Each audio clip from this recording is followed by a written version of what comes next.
Guten Tag. That's it for me in German. Entschuldigung. That's the other one. So I hope everyone is sufficiently caffeinated and has had a little snack. Everybody feeling good enough to spend some more time thinking about some difficult, important issues? If so, give me happy twinkle fingers. Okay. So here's what you do. If you start going, like the middle twinkle fingers mean wrap it up. Down twinkle fingers mean you've overstayed your welcome. Okay.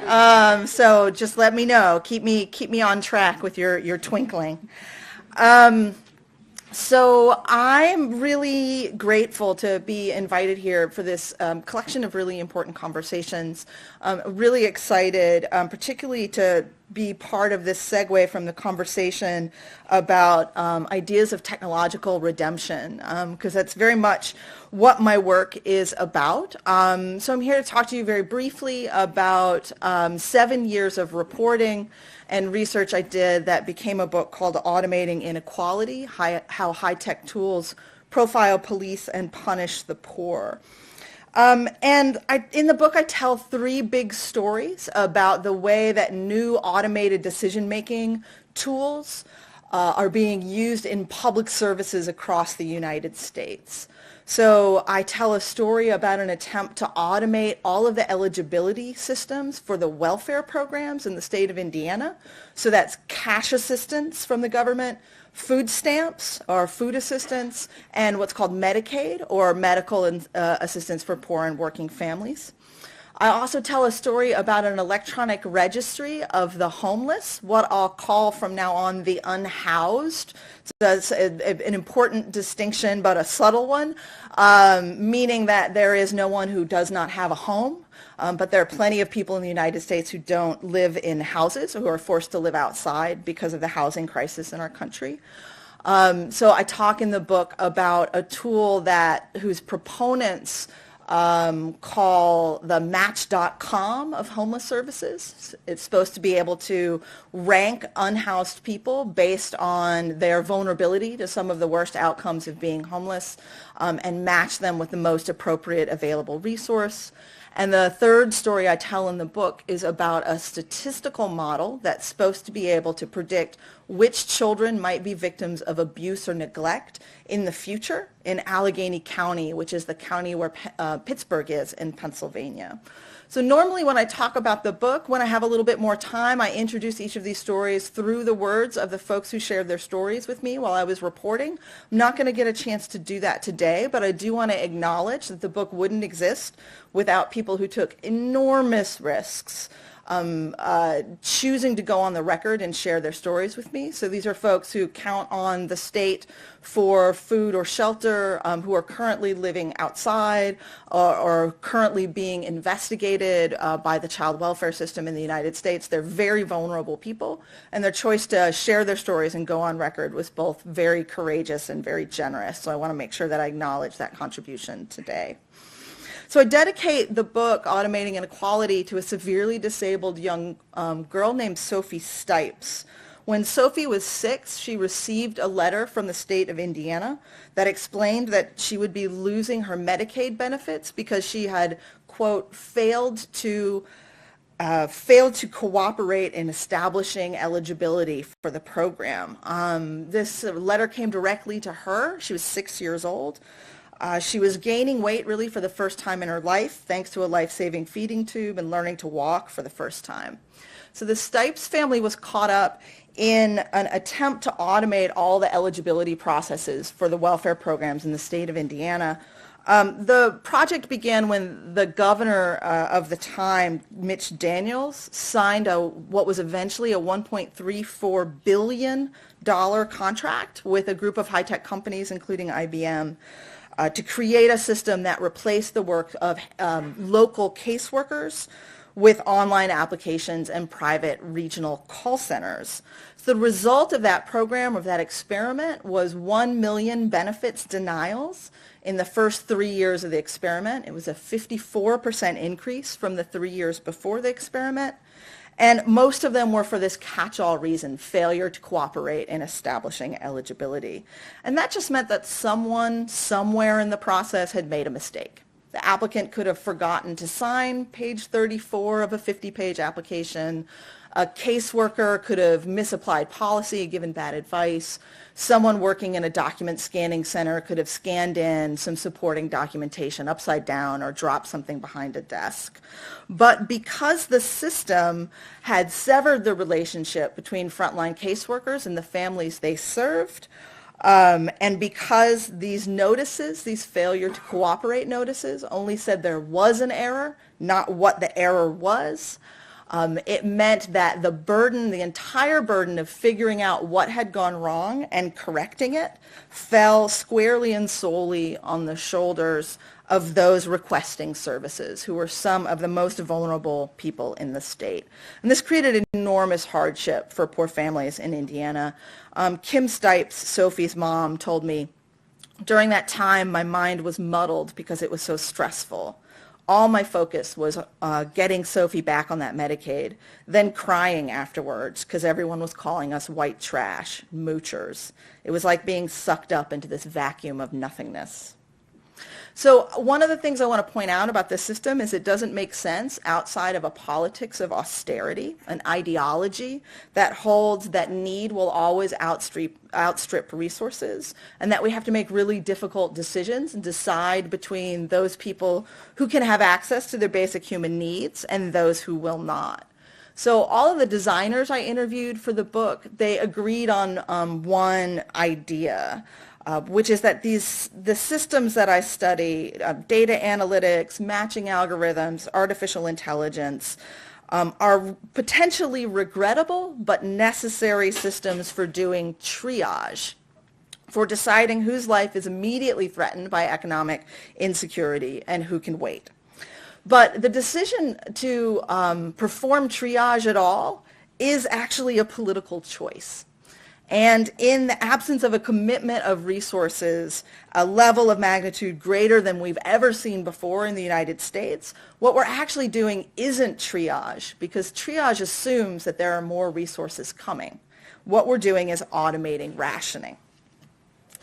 So the second case I talk about in the book is in Allegheny County in Pennsylvania, which is where Pittsburgh is. And there I spoke to Patrick Grebe and Angel Shepard, who are these very engaged and creative parents who nevertheless have been red flagged several times for child neglect by the county's Office of Children, Youth, and Family Services. So Patrick and Angel's crime is primarily that they're poor. So Patrick was found guilty of child neglect, for example, when he couldn't afford his daughter's antibiotic prescription after an emergency room visit.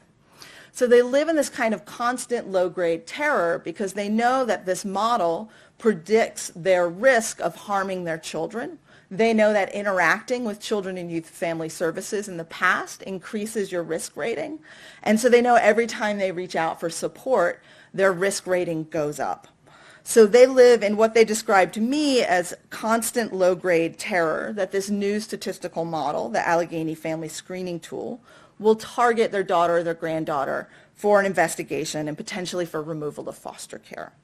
So the model's built on top of a data warehouse that, as of the writing of the book, held 1 billion records, more than 800 for every individual living in Allegheny County, but it doesn't actually collect information on everyone equally.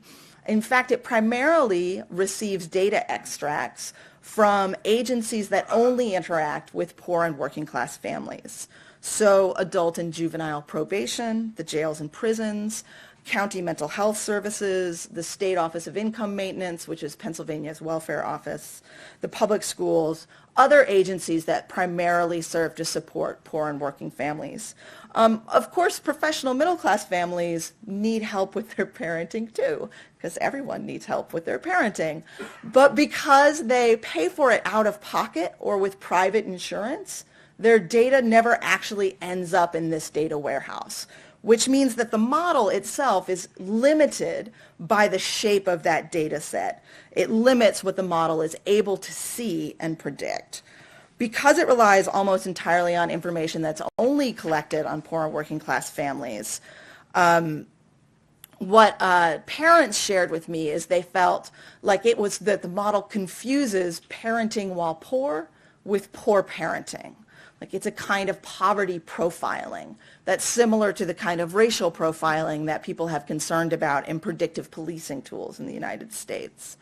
Now, ironically, the model's designers told me that one of the purposes of the tool is actually to root out bias in the system, particularly bias among the front line of public service workers in that system, who are the folks who pick up the phone when there's a call to an abuse or neglect hotline and decide whether or not to screen that call in for investigation.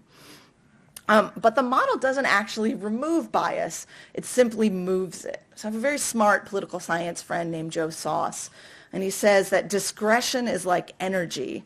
It's never created or destroyed, it's only ever moved. And what this model actually does is not remove bias, it moves who's responsible for the bias in the system. So rather than discretion coming from the front line of the system, and that is, by the way, and probably not accidentally, the most female, the most working class, and the most racially diverse part of the workforce. And it moves the discretion to the engineers and data scientists who are building the models, often from countries away, so much farther away from the problems that families in Allegheny County are facing. Finally, I want to talk briefly about the system I explored in Los Angeles and then just draw out some sort of big picture ideas. So in Los Angeles, I explored a system that's called the Coordinated Entry System. It's supposed to respond to that county's incredibly tragic housing crisis. So in Los Angeles County, there are, as of the last point in time count, 58,000 homeless people in Los Angeles County alone, and a full 75% of them are completely unhoused, meaning they're not in emergency shelter. They're living in tents, they're living in cars, they're living simply just on the street. So the system works by giving each unhoused person a score on a scale of vulnerability to some of the worst outcomes of being homeless. So that's death, emergency room visits, harming yourself or someone else, mental health crisis. And the system actually serves those people pretty well because it prioritizes them for the limited housing that's available in Los Angeles County. And as of the time I wrote the book, they had managed to survey 39,000 people, and they had managed to serve about 9,000 of them with some kind of housing resource. And that's mostly these chronic, very vulnerable homeless people. But then there's the 30,000 people that the system has surveyed but never see any resources. And I was really interested in how they felt about the system. And those are people like Gary Boatwright, who is strong enough to survive on the street for close to a decade, but not really able to get back on his feet himself. So he's classified as not vulnerable enough to merit immediate assistance, but not stable enough to be on his own. And because of that, he's cycled between bouts of homelessness and prison for a decade. From Gary's point of view, the problem isn't comparative vulnerability. It's not who to prioritize. The problem is simple math. There's not enough housing in Los Angeles for the county's 58,000 people, unhoused people. And he told me, people like me who are somewhat higher functioning, we're not getting housing. It's another way of kicking the can down the road. In order to house the homeless, you have to have the available units. Show me the units, otherwise you're lying. So I'm not a philosopher. I'm a writer. I'm only occasionally an academic. I refer to myself as a recovering academic. And I'm an organizer, primarily a welfare rights organizer. But after nearly a year of talking to really diverse audiences about the book, I do feel like there's a couple of reflections I can offer on philosophical shifts that I am seeing along with these systems that are really important for us to think about, philosophical and political shifts. The first is this strange inversion where designers of these systems see human decision-making as opaque and black-boxed, as unknowable, and automated decision-making as transparent and clear. And as I show in the book, digital decision making is not that straightforward. And actually, it's sometimes really important to get sort of, as we'd say, under the hood to see what's really happening inside those tools to understand how it's making the kinds of decisions it's making. But more importantly, human decisions and human decision-making processes are not unknowable. And when I said this to a designer at a book event that I was at recently, he kind of laughed and he said to me, of course the human decision-making processes are totally unknowable. We can't take humans apart and decode exactly what made them make the decision they made. But as I said to him, we can ask. None of us is completely transparent, even and maybe especially to ourselves. But this assumption that human decisions are undecipherable seems to me really dangerous. It seems to me to foreclose the possibility of ethical development, of coming to know ourselves and each other better. And particularly coming from the United States right now, it seems like that should be pretty high on our agenda of things to learn to do, is to know ourselves and each other better.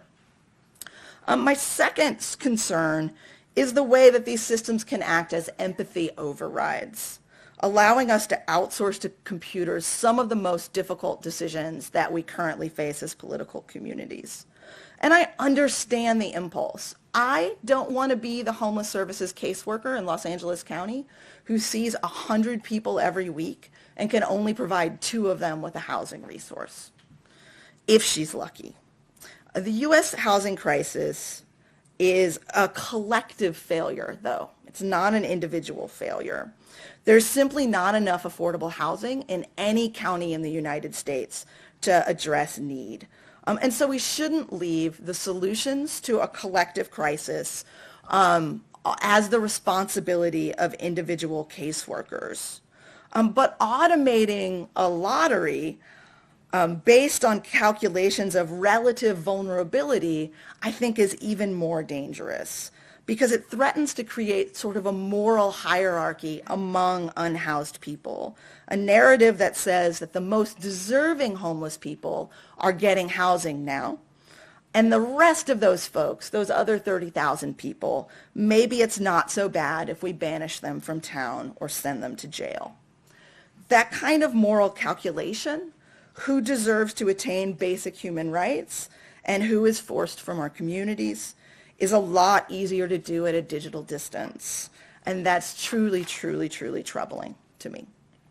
Third, I'm really concerned with this philosophy that sees systems engineering as the only or the best solution to persistent social problems. For systems engineers, all problems are primarily informational. The right information is just not getting where it needs to go. And if it did, solutions would be simple, they would be non-controversial, they would be widely shared.